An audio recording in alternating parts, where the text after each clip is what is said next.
एक बार की बात है, एक छोटे से गांव में अनाया नाम की एक महिला रहती थी। वह एक दयालु और अच्छी इंसान थी जो हमेशा अपने और अपने परिवार के लिए अच्छी चीज़ें चाहती थी। अनाया के पास एक प्यारा पति और एक खूबसूरत बेटी थी, लेकिन उसकी सास शांता उसके प्रति बहुत अच्छी नहीं थी। शांता अक्सर घटिया बातें कहती थी और अनाया को दुखी करती थी।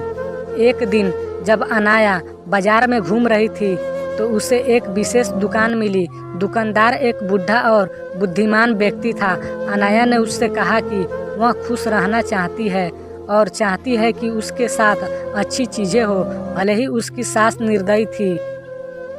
दुकानदार मुस्कुराया और उसे एक अनोखी साड़ी दिखाई। उन्होंने कहा कि यह जादुई साड़ी है और यह उसके जीवन में सौभाग्य और खुशियाँ लाएगा।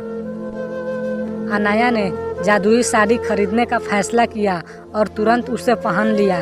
जब अनाया ने जादुई साड़ी पहनना शुरू किया तो चमत्कार हो गया।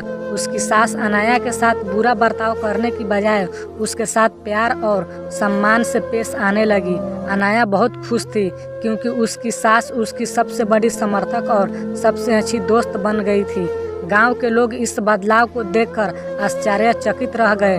जादुई साड़ी की वजह से अनाया के परिवार में खुशियां आने लगी।